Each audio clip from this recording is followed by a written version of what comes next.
Hello बच्चों, let's read the question and the question says at the end of glycolysis X is the net energy gain from one molecule of glucose via Y, but there is also energy stored in the form of Z.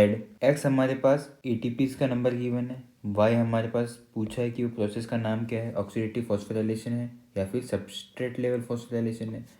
Z हमारा energy intermediate है जिसके अंदर form में store की गई energy वो हमें बताना है। तो हमें ग्लाइकोलाइसिस देखना है।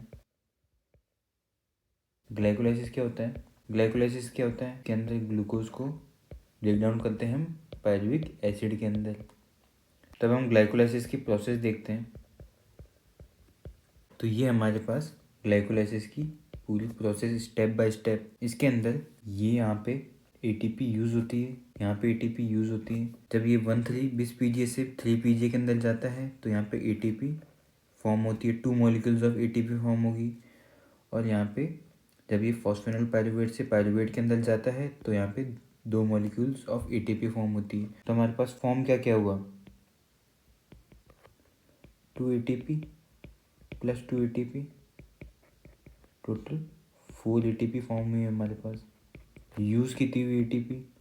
वह हमारे पास यहाँ पे और यहाँ पे यूज़ हो रही है, तो 2 ATP हमारे पास यूज़ हो गई। तो नेट गेन कितना हुआ? वो हुआ हमारे पास 2 ATP का। इसके बाद ये वाला जो स्टेप है हमारे पास, इसके अंदर NADH प्लस H प्लस का फॉर्मेशन भी हो रहा है, तो इसके फॉर्म में भी एनर्जी स्टोर हो रही है।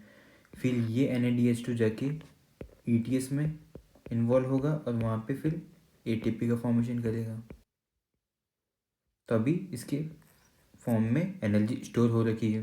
तो ये भी हमारे पास फॉर्म हो रहा है। अब देखते हैं कि ऑक्सीडेटिव फॉस्फोराइलेशन है ये वाला ATP का फॉर्मेशन या सबस्ट्रेट लेवल है। लेट से कि कोई X कंपाउंड है वो चेंज हो रहा है Y के अंदर। तो अगर यहाँ पे ATP का फॉर्मेशन हो रहा है ना, तो इसको हम कहेंगे सबस्ट्रेट लेवल फॉस्फोराइलेशन।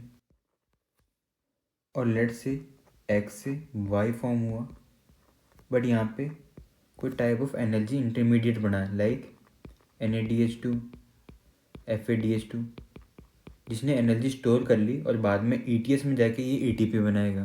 तो जो ETS के अंदर जाके ATP बन रही है ना, उस प्रोसेस को हम कहते हैं ऑक्सीडेटिव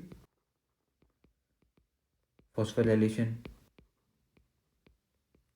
पर ग्लाइकोलाइसिस में क्या हो रहा है? पर ग्लाइकोलाइसिस के अंदर क्या हो रहा है? ये तो हमारी ATP जब लाइक 1,3 पीजीए से 3 पीजीए में कन्वर्ट हुआ तो ATP बनी। फॉस्फेनल पायरुवेट पायरुवेट के अंदर कन्वर्ट हुआ तब ATP बनी। तो इस टाइप की ATP का फॉर्मेशन को हम क्या कहते हैं? Substrate level phosphorylation. तो हमारा जो X है वो हो जाएगा 2 ATP, क्योंकि नेट गेन इतना ही है। और Y क्या हो जाएगा हमारा? Substrate level phosphorylation. और Z हो जाएगा हमारा NADH प्लस H प्लस। तो हमारा करेक्ट आंसर हो जाएगा ऑप्शन डी। ध्यान रखना ये NADH प्लस H प्लस है, NADPH नहीं है, NADPH नहीं है, ये NADH प्लस है। तो हमारा करेक्ट आंसर हो जाएगा option D. Hope understood it well, all the best.